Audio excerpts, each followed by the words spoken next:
বিগত 3টি জাতীয় নির্বাচনের বিভিন্ন অনিয়ম তদন্তে চট্টগ্রামে শুনানি করেছে নির্বাচন কমিশন গঠিত তদন্ত কমিশন। শনিবার দ্বিতীয় দিনের শুনানিতে তৎকালীন রিটার্নিং কর্মকর্তা থেকে শুরু করে নির্বাচন সংশ্লিষ্টরা হাজির হয়ে কমিশনের বিভিন্ন প্রশ্নের জবাব দেন। চট্টগ্রাম থেকে আরও জানাচ্ছেন শামসুল হক হায়দরি, ক্যামেরায় ছিলেন এনামুল হক। চট্টগ্রামের আঞ্চলিক নির্বাচন কমিশন কার্যালয়ে শুরু হওয়া শুনানি কার্যক্রম পরিচালনা করছেন জাতীয় নির্বাচন তদন্ত কমিশনের সদস্য তাজরিয়ান আকরাম হোসেন ও ডক্টর মোহাম্মদ আব্দুল আলিম সহ 5 সদস্যের কমিটি। এতে বিগত 3টি জাতীয় নির্বাচনে কিছু প্রার্থী সহ সংশ্লিষ্ট কর্মকর্তাদের তলব করা হয়।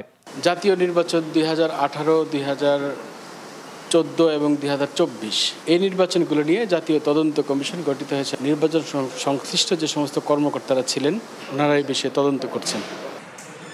শুনানির দ্বিতীয় দিনে সাবেক ও বর্তমান কর্মকর্তাদের পাশাপাশি অংশ নিয়েছেন একজন প্রার্থী। তারা বিভিন্ন ধরনের প্রশ্ন করছে, একটার সাথে আরেকটা আসছে।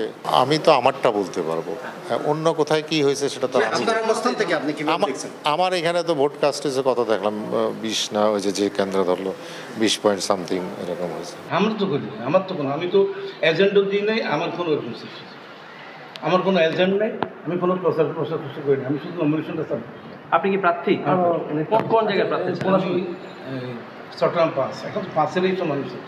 জাতীয় সংসদের বিগত 3টি নির্বাচন নিয়ে উত্থাপিত অভিযোগ পর্যালোচনা করে বর্তমান কমিশন আগামী নির্বাচন সুষ্ঠু করতে বিভিন্ন সুপারিশ ইসিতে জমা দিবে। NTV news desk.